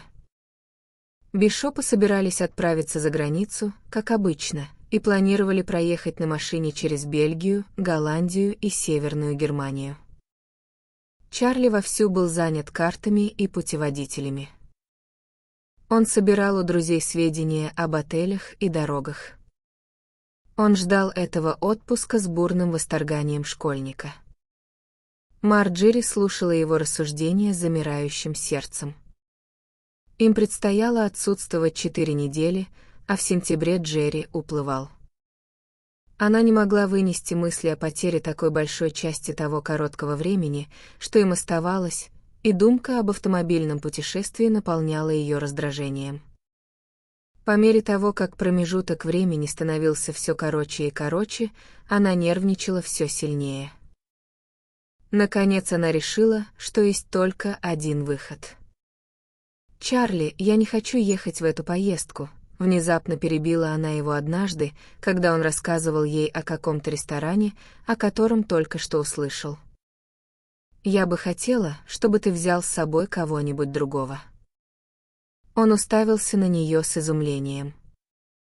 Она сама испугалась того, что произнесла, и ее губы слегка задрожали. «Как? В чем дело?» «Ни в чем. Мне просто не хочется. Я хочу побыть одна какое-то время». «Ты больна?» Она увидела внезапный страх в его глазах. Его беспокойство окончательно лишило ее терпения. «Нет. Я никогда в жизни не чувствовала себя лучше. Я влюблена». «Ты? В кого?» «В Джерри». Он посмотрел на нее в полном изумлении. Он не верил своим ушам. Она неверно истолковала выражение его лица. «Бесполезно винить меня. Я ничего не могу с собой поделать. Он уезжает через несколько недель. Я не намерена тратить впустую то немногое время, которое у него осталось». Он расхохотался. «Марджери, как ты можешь делать из себя такую набитую дуру? Ты же годна ему в матери». Она вспыхнула. «Он влюблен в меня ничуть не меньше, чем я в него». «Он сам тебе это сказал?» «1000 раз». «Он чертовски лжец, вот он кто». Он усмехнулся. Его тучный живот затрясся от смеха. Он счёл это грандиозной шуткой. Полагаю, Чарли поступил с женой не совсем так, как следовало. Дженнет, казалось, считала, что ему следовало проявить нежность и сострадание. Он должен был понять. Я с легкостью представил себе картинку, возникшую в ее воображении: сжатые губы, молчаливая скорбь и финальное отречение. Женщины всегда чувствительны к красоте чужого самопожертвования. Дженнет посочувствовала бы и в том случае, если бы он впал в буйную ярость, разбила пару предметов мебели, которые ему потом пришлось бы заменять, или съездил Марджери по челюсти. Но смеяться над ней было непростительно. Я не стал указывать на то, что довольно тучному и не слишком высокому 55-летнему профессору патологии весьма непросто внезапно начать вести себя как пещерный человек. Так или иначе, поездка в Голландию была отменена, и бишопы провели весь август в Лондоне. Они не были особенно счастливы. Они обедали и ужинали вместе каждый день просто потому, что привыкли делать это на протяжении стольких лет, а все остальное время Марджери проводила с Джерри. Часы, проведенные с ним, компенсировали все, с чем ей приходилось мириться, а мириться ей приходилось со многим. Чарли обладал циничным и саркастическим юмором и весьма забавно подшучивал над ней и над Джерри. Он упорно отказывался принимать происходящее всерьез. Его досаждало, что Марджери ведет себя так глупо, но, судя по всему, ему и в голову не приходило, что она могла быть ему неверна. «Я заметил это, Дженнет». «Он даже не подозревал об этом», — сказала она. Он слишком хорошо знал Марджери. Шли недели, и, наконец, Джерри уплыл. Он отбывал из Тилбери, и Марджери проводила его. Когда она вернулась, она проплакала 48 часов. Чарли наблюдал за ней с все возрастающим раздражением. Его нервы были сильно взвинчены. «Послушай, Марджери», — сказал он наконец, — «я был с тобой очень терпелив, но теперь ты должна взять себя в руки. Это уже выходит за рамки шутки. Почему ты не можешь оставить меня в покое?» Воскликнула она. Я потеряла все, что делало мою жизнь прекрасной. «Не будь такой дурой», — ответил он. Я не знаю, что еще он ей сказал. Но у него хватило глупости высказать ей все, что он думает о Джерри. Как я понял, нарисованная им картина была весьма ядовитой. Это положило начало первой бурной сцене, которая когда-либо происходила между ними. Она терпела насмешки Чарли, когда знала, что увидит Джерри через час или на следующий день, но теперь, когда она потеряла его навсегда, терпеть их больше не могла. Она сдерживала себя неделями, но теперь отбросила всякое самообладание. Возможно, она и сама точно не помнила, что именно наговорила Чарли. Он всегда был вспыльчив и в конце концов ударил ее. Когда это произошло, оба они испугались. Он схватил шляпу и выскочил из квартиры. На протяжении всего этого несчастного времени они спали в одной кровати, но когда он вернулся посреди ночи, то обнаружил, что она устроила себе постель на диване в гостиной. «Ты не можешь спать там», — сказал он. «Не будь такой глупой. Пойдем в кровать». «Нет, не пойду, оставь меня в покое». Остаток ночи они пререкались, но она стояла на своем и теперь каждый вечер устраивала себе постель на диване. Но в этой крошечной квартире они не могли укрыться друг от друга, они не могли даже уйти с глаз долой или остаться вне зоны слышимости. Они прожили в такой близости столько лет, что нахождение вместе стало для них инстинктом. Он пытался образумить ее. Он считал ее невероятно глупой и бесконечно спорил с ней, пытаясь показать, насколько она не права. Он не мог оставить ее в покое. Он не давал ей спать и разговаривал до середины ночи, пока оба они не выбивались из сил. Он думал, что сможет отговорить ее от любви. По 2 или 3 дня подряд они не разговаривали друг с другом.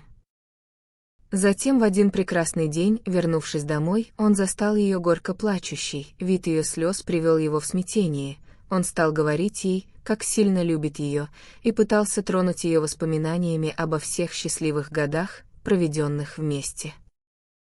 Он хотел забыть прошлое. Он обещал больше никогда не упоминать о Джерри. Неужели они не могли забыть тот кошмар, через который прошли? Но мысль обо всем, что влекло за собой примирение, внушала ей отвращение. Она сказала ему, что у нее раскалывается голова, и попросила дать ей снотворное.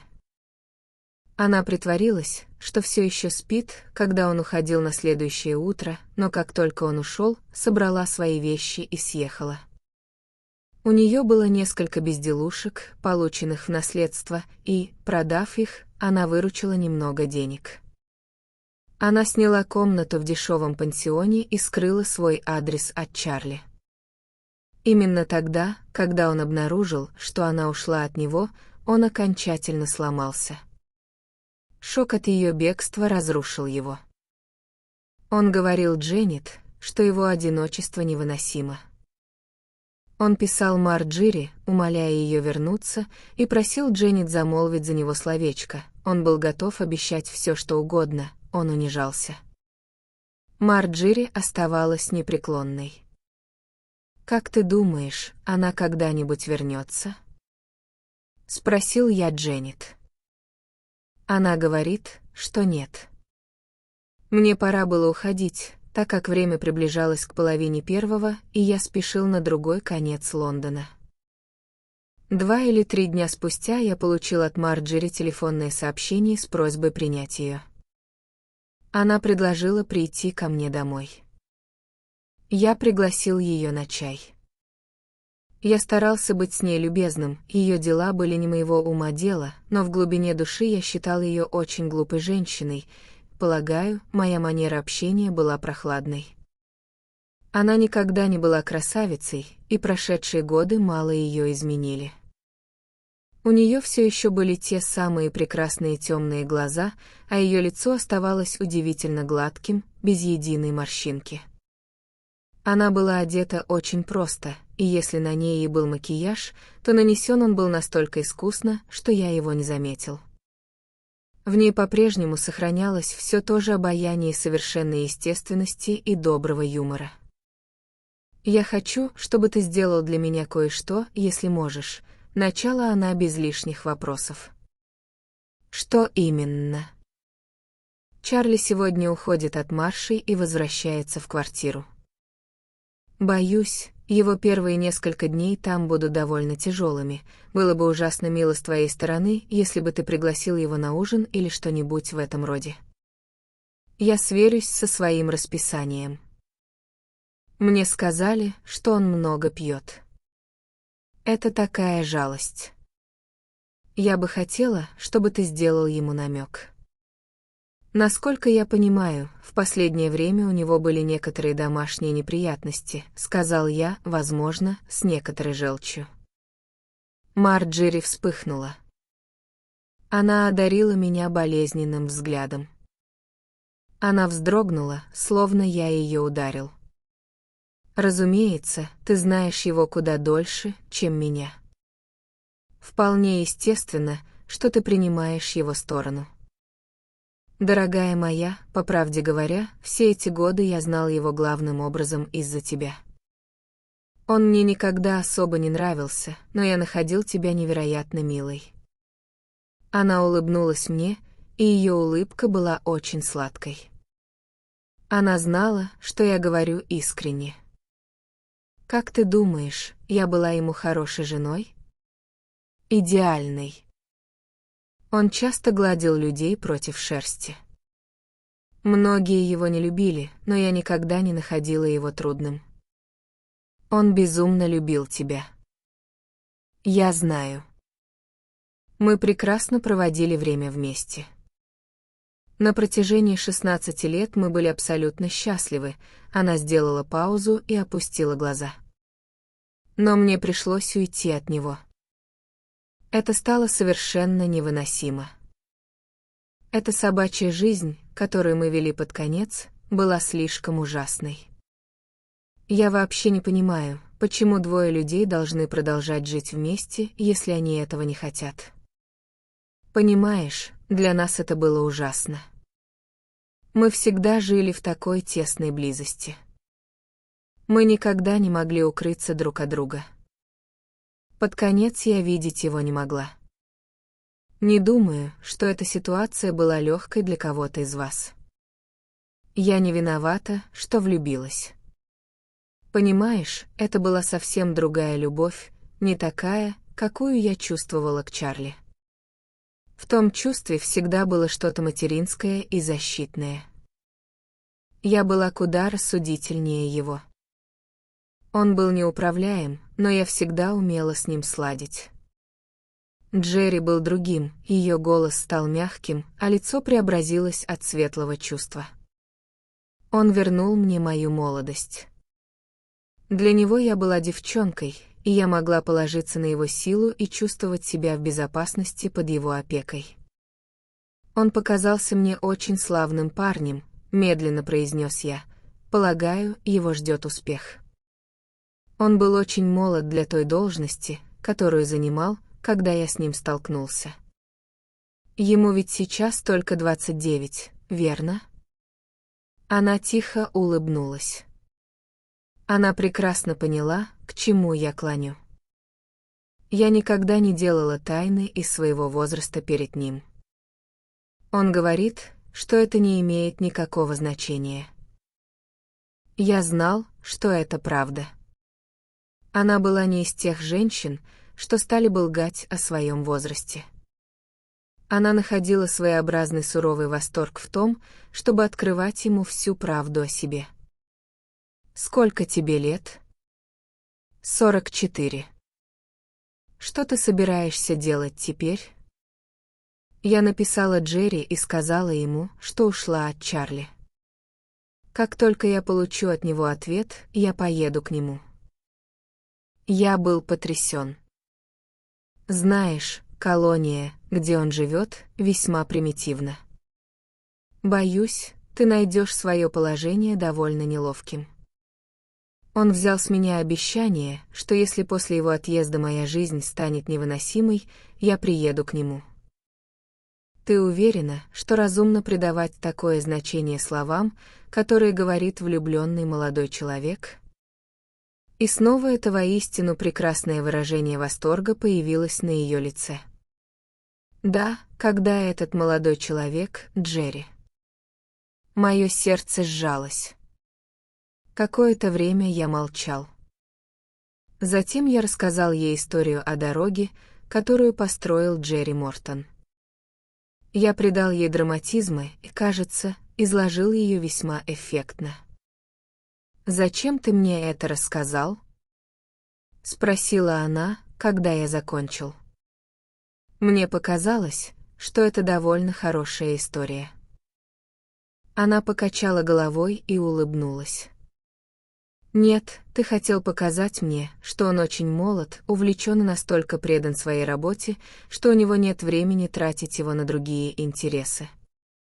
Но я не стану мешать его работе. Ты не знаешь его так, как знаю я. Он невероятный романтик. Он смотрит на себя, как на первопроходца». Я заразилась от него этим воодушевлением от мысли об участии в освоении новых земель. Это ведь здорово, правда? Из-за этого здешняя жизнь кажется такой серой и будничной. Но, конечно, там очень одиноко. И даже общество немолодой женщины может оказаться ценным. «Ты планируешь выйти за него замуж?» — спросил я.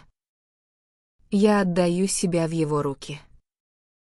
Я не хочу делать ничего, чего бы он ни желал. Она говорила с такой простотой, и в ее самоотверженности было что-то настолько трогательное, что, когда она ушла, я больше не чувствовал к ней гнева. Разумеется, я считал ее ужасно глупой, но если бы человеческая глупость вызывала гнев, вся жизнь прошла бы в состоянии хронической злобы. Я думал, что все устроится. Она сказала, что Джерри — романтик. Так и было, но романтики в нашем будничном мире выходят сухими из воды только потому, что в глубине души обладают проницательным чувством реальности, а простаки — это те, кто принимает их высокопарные бредни за чистую монету. Англичане — романтики, вот почему другие народы считают их лицемерами, но они не лицемеры. Они со всей искренностью отправляются в Царствие Божие, но путь труден, и у них есть все основания подбирать по дороге любые доходные инвестиции, какие только подвернутся. Британская душа, как и армия Веллингтона, марширует на брюхе. Я полагал, что Джерри переживет весьма неприятную четверть часа, когда получит письмо Марджери. Мои симпатии не были глубоко затронуты этим делом, и мне было лишь любопытно посмотреть, как он выпутается из той передряги, в которой оказался.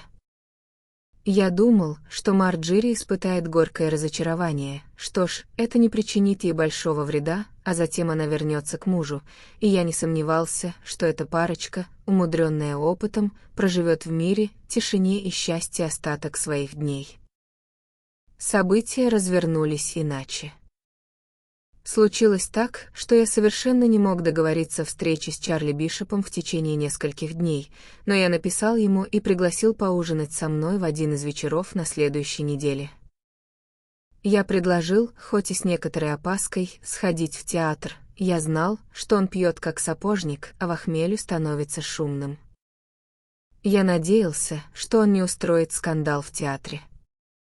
Мы договорились встретиться в нашем клубе и поужинать в 7, потому что пьеса, на которую мы собирались, начиналась в 8:45. Я пришел. Я ждал. Он не появлялся. Я позвонил ему в квартиру, но никто не ответил, поэтому я решил, что он уже в пути.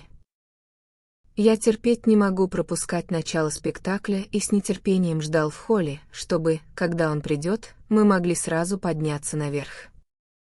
Чтобы сэкономить время, я уже заказал ужин. Часы показывали 7:30, затем без четверти 8. Я не видел причин ждать его дольше, поэтому поднялся в обеденный зал и поужинал в одиночестве. Он так и не появился. Из обеденного зала я позвонил Маршам, и вскоре официант сообщил мне, что Билл Марш на проводе. «Послушай, ты что-нибудь знаешь о Чарли Бишопе?» — спросил я. Мы должны были вместе поужинать и пойти в театр, а он не пришел. Он умер сегодня днем. «Что?» Мой возглас был настолько пораженным, что 2 или 3 человека неподалеку оглянулись. Обеденный зал был полон, официанты сновали туда-сюда. Телефон стоял на столе кассира, и винный официант подошел с бутылкой хока и 2 бокалами на длинных ножках на подносе и подал кассиру чек. Дородный метрдотель, провожавший 2 мужчин к столику, задел меня плечом. «Откуда ты звонишь?» — спросил Билл. Полагаю, он слышал окружавший меня шум. Когда я сказал ему, он спросил, могу ли я приехать, как только закончу ужин. Дженнет хотела поговорить со мной. «Я приеду прямо сейчас», — сказал я. Я застал Дженнет и Билла в гостиной. Он читал газету, а она раскладывала пасьянс. Она быстро шагнула мне навстречу, когда служанка ввела меня. Она двигалась с какой-то пружинистой грацией, слегка пригнувшись, бесшумно, словно пантера, выслеживающая добычу. Я сразу понял, что она в своей стихии. Она подала мне руку и отвернулась, чтобы скрыть глаза, наполненные слезами. Ее голос звучал глухо и трагично. Я привезла Марджери сюда и уложила ее спать. Врач дал ей успокоительное. Она совершенно разбита. Разве это не ужасно? Она издала звук, нечто среднее между вздохом и всхлипом. Не понимаю, почему подобные вещи всегда происходят со мной. Бишопа никогда не держали постоянной прислуги, но приходящая уборщица приходила каждое утро, убирала квартиру и мыла посуду после завтрака. У нее был свой ключ. В то утро она пришла как обычно и убралась в гостиной. С тех пор, как жена ушла от него, Чарли жил не по распорядку, и она не удивилась, застав его спящим. Но время шло, а она знала, что ему пора на работу. Она подошла к двери спальни и постучала. Ответа не последовало. Ей показалось, что она слышит его стоны. Она тихонько открыла дверь. Он лежал в постели на спине и тяжело, хрипло дышал. Он не просыпался. Она окликнула его. Что-то в его виде напугало ее. Она пошла в квартиру на той же площадке. Там жил журналист. Когда она позвонила, он все еще был в постели и открыл ей дверь в пижаме. «Простите, сэр», — сказала она, — «но не могли бы вы взглянуть на моего джентльмена? Мне кажется, ему не здоровится». Журналист пересек площадку и вошел в квартиру Чарли. Возле кровати стоял пустой пузырек из-под веронала. «Думаю, вам лучше вызвать полицейского», — сказал он. Полицейский пришел и позвонил в участок, чтобы вызвать скорую помощь. Чарли отвезли в больницу Чаринг-Кросс. Он так и не пришел в сознание. Марджери была с ним в его последние минуты. «Разумеется, придется проводить дознание», — сказала Дженнет. «Но ведь и так совершенно очевидно, что произошло. Последние 3-4 недели он ужасно плохо спал, и я полагаю, что он принимал веронал. Он, должно быть, случайно принял слишком большую дозу».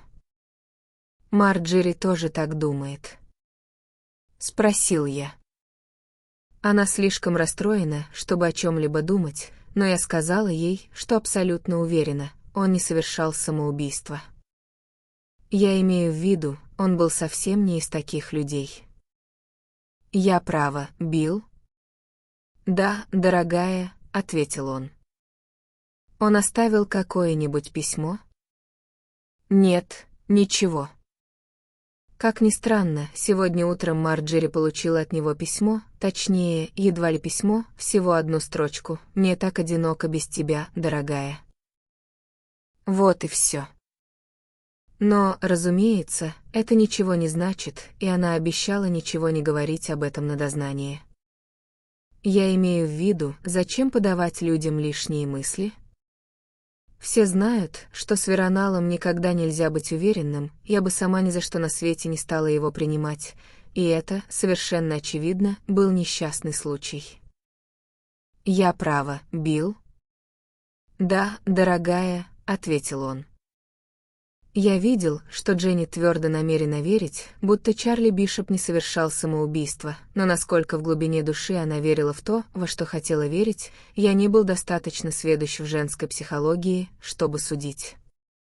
И, разумеется, вполне могло оказаться, что она права. Неразумно предполагать, будто немолодой ученый покончит с собой из-за того, что от него ушла немолодая жена, и крайне правдоподобно, что, изведенный бессонницей и, по всей вероятности, будучи далеко не трезвым, он принял большую дозу снотворного, чем сам осознавал. Так или иначе, именно такой точки зрения придерживался коронер.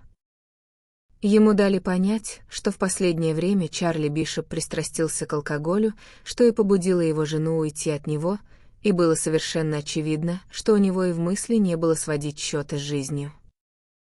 Коронер выразил соболезнование вдове и в самых резких выражениях высказался об опасности снотворных средств. «Я терпеть не могу похороны, но Дженнет умоляла меня прийти на похороны Чарли». Несколько его коллег по больнице выразили желание прийти, но по просьбе Марджери их отговорили, так что Дженнет, Билл, Марджери и я оказались единственными присутствующими. Мы должны были забрать катафалк из морга, и они предложили заехать за мной по дороге. Я поджидал машину у окна, и когда увидел, что она подъехала, спустился вниз, но Билл вышел мне навстречу прямо у двери. «Одну минутку», — сказал он. «Я должен тебе кое-что сказать. Дженнет хочет, чтобы ты поехал с нами после этого пить чай. Она говорит, Марджери незачем хандрить, и после чая мы сыграем пару рабберов в бридж. Ты сможешь прийти?» «В таком виде?» — спросил я. Я был в фраке, черном галстуке и вечерних брюках. Все в порядке. Это отвлечет Марджери. Что ж, хорошо. Но в бридж мы все-таки играть не стали. Дженнет со своими светлыми волосами выглядела очень элегантно в глубоком трауре и с потрясающим мастерством играла роль сочувствующей подруги. Она слегка поплакала, деликатно вытирая глаза, чтобы не повредить тушь на ресницах, а когда Марджери безутешно зарыдала, нежно взяла ее под руку. Она была настоящей опорой в беде. Мы вернулись в дом. Для Марджери пришла телеграмма. Она взяла ее и поднялась к себе. Я предположил, что это соболезнование от кого-то из друзей Чарли, только что узнавшего о его смерти. Билл пошел переодеться, а мы с Дженнет поднялись в гостиную и достали карточный стол. Она сняла шляпку и положила ее на пианино. «Нечего лицемерить», — сказала она. Разумеется, Марджери была страшно расстроена, но теперь она должна взять себя в руки. Раббер в бридж поможет ей вернуться к нормальному состоянию. Естественно, мне ужасно жаль беднягу Чарли, но что касается его самого, не думаю, что он когда-либо пережил бы уход Марджери, и нельзя отрицать, что для нее все это значительно упростило дело. Сегодня утром она отправила телеграмму Джерри. О чем? Чтобы сообщить ему о бедняге Чарли. В этот момент в комнату вошла служанка. «Пожалуйста, мэм, поднимитесь к миссис Бишоп. Она хочет вас видеть». «Да, конечно». Она быстро вышла из комнаты, и я остался один. Вскоре ко мне присоединился Билл, и мы выпили. Наконец вернулась Дженнет. Она протянула мне телеграмму. Там было написано следующее. «Ради Бога, жди письма. Джерри». «Как ты думаешь, что это значит?» Спросила она меня. «Ровно то, что написано», — ответил я. «Идиот». Разумеется, я сказала Марджери, что это ничего не значит, но она довольно сильно обеспокоена. Должно быть, это письмо разминулось с ее телеграммой, в которой она сообщала ему о смерти Чарли. Не думаю, что ей сейчас хочется играть в бридж. Я имею в виду, было бы довольно дурным тоном играть в тот самый день, когда похоронили ее мужа. «Вполне согласен», — сказал я. Конечно, он может прислать телеграмму в ответ на ее сообщение. Он ведь обязательно это сделает, правда? Единственное, что нам остается сейчас делать, это набраться терпения и ждать его письма. Я не видел смысла продолжать этот разговор и ушел. Через пару дней Дженнет позвонила мне и сообщила, что Марджери получила от Мортона телеграмму с соболезнованиями. Она зачитала мне ее. Ужасно удручен печальным известием. Глубоко сочувствую твоему великому горю. С любовью, Джерри. Что ты об этом думаешь? Спросила она меня. Полагаю, это весьма подобающе. Но не мог же он написать, что сияет от счастья, как медный таз, верно? По крайней мере, сохраняя деликатность. И к тому же он приписал «с любовью». Я воочию представлял, как эти женщины рассматривали две телеграммы со всех возможных сторон и изучали каждое слово, чтобы выжать из него все мыслимые оттенки смысла. Я словно слышал их бесконечные разговоры. «Не знаю, что станется с Марджери, если он подведет ее теперь», — продолжала Дженнет. «Конечно, еще предстоит увидеть, джентльмен ли он». «Чушь», — сказал я и быстро повесил трубку. В течение следующих нескольких дней я пару раз ужинал у Маршей. Марджери выглядела уставшей. Я догадывался, что она ждала идущее письмо с тошнотворной тревогой. Горе и страх иссушили ее до тени, теперь она казалась очень хрупкой, и в ней появилось какое-то духовное выражение, которого я никогда не видел раньше. Она была очень кроткой, очень благодарной за любую проявленную к ней доброту, а в ее улыбке, неуверенной и слегка боязливой, таился бесконечный пафос. Ее беспомощность глубоко трогала. Но Мортон находился за несколько тысяч миль. Затем в один прекрасный день мне звонит Дженнет. Письмо пришло. Марджери говорит, я могу показать его тебе. Ты приедешь. Ее напряженный голос сказал мне обо всем. Когда я приехал, Дженнет дала мне его. Я прочитал. Это было очень осторожное письмо, и я догадывался, что Мортон переписывал его не один раз. Оно было очень добрым, и он явно приложил много усилий, чтобы не сказать ничего, что могло бы ранить Марджери, но что сквозило сквозь строки, так это его ужас. Было очевидно, что он дрожит от страха. Он, видимо, решил, что лучший способ справиться с ситуацией — это проявить мягкое остроумие, и весьма удачно посмеялся над белыми жителями колонии. Что скажут они, если Марджери внезапно появится там? Его выпроводят оттуда чертовски быстро. Люди думают, что Восток свободен от условностей, вовсе нет, он куда более провинциален, чем Клэпхем. Он любит Марджери слишком сильно, чтобы вынести мысль о том, как эти ужасные женщины будут воротить от нее нос. К тому же его направили на станцию в 10 днях пути от ближайшей цивилизации. Она не сможет жить прямо в его бунгало, а отеля там, разумеется, нет, и его работа заставляет его уходить в джунгли на несколько дней подряд. В любом случае, это не место для женщины. Он писал о том, как много она для него значит, но просил ее не беспокоиться о нем и добавил, что не может избавиться от мысли, ей было бы лучше вернуться к мужу. Он никогда не простит себе, если узнает, что встал между ней и Чарли. Да, я абсолютно уверен, что это было нелегкое письмо. Конечно, он тогда не знал, что Чарли умер. Я сказала Марджери, что это все меняет. И она с тобой согласна? Мне кажется, она ведет себя довольно неразумно. Что ты думаешь об этом письме? Что ж, совершенно очевидно, что она ему не нужна. 2 месяца назад она была нужна ему до безумия. Удивительно, что делает с человеком перемена обстановки и впечатлений.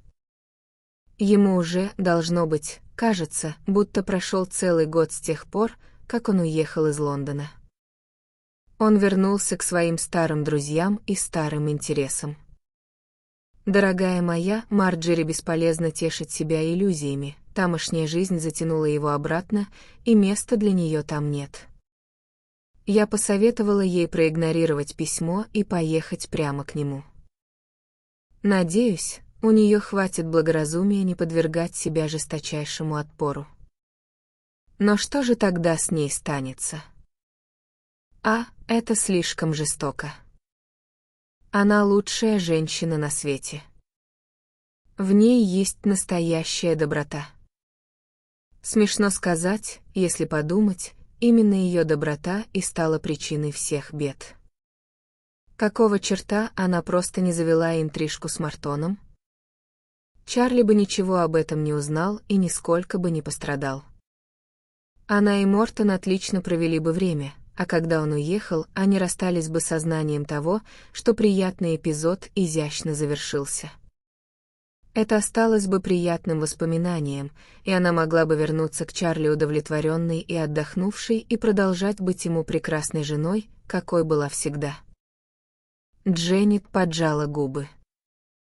Она одарила меня презрительным взглядом. Существует такое понятие, как добродетель, знаешь ли. К черту такую добродетель. Добродетель, которая приносит лишь разрушение и несчастье, не стоит ни гроша. Ты можешь называть это добродетелью, если хочешь. Я же называю это трусостью. Мысль о том, чтобы изменить Чарли, пока она жила с ним, была ей отвратительна. Есть такие женщины, знаешь ли. Боже мой, она могла бы оставаться верной ему душой, изменяя ему телом. Это ловкость рук, которую женщины с легкостью проделывают. Какой же ты циник, просто мерзость.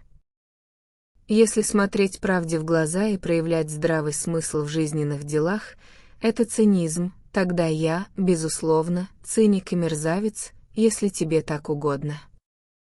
Давай посмотрим правде в глаза. Марджери, немолодая женщина, Чарли было 55, и они прожили в браке 16 лет.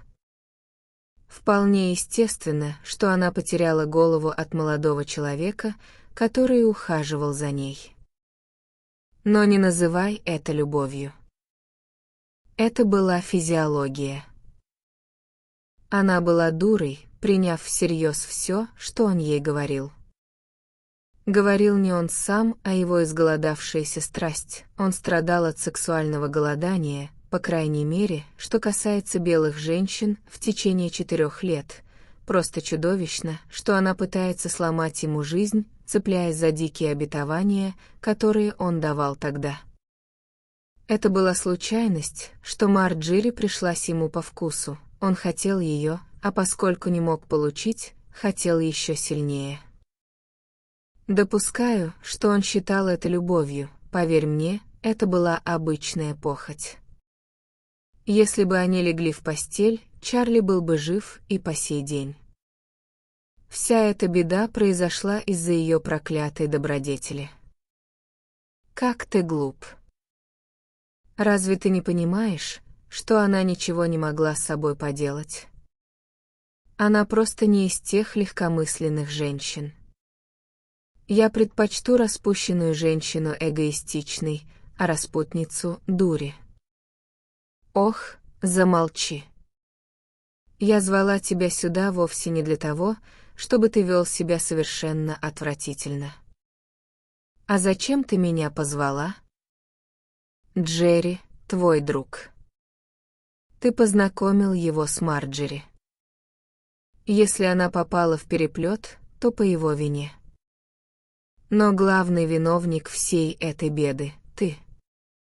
Твой долг — написать ему и сказать, чтобы он поступил с ней честно. «Черт меня дери, если я стану это делать», — сказал я. «Тогда тебе лучше уйти». Я направился к выходу. Что ж, во всяком случае, такое счастье, что жизнь Чарли была застрахована, бросила вслед Дженнет. Тут я обернулся к ней. «И после этого у тебя хватает дерзости называть циником меня?» Я не стану повторять то оскорбительное слово, которое я бросил ей, хлопая дверью. И все же Дженнет очень милая женщина. Я часто думаю, что было бы ужасно весело оказаться на ней женатым.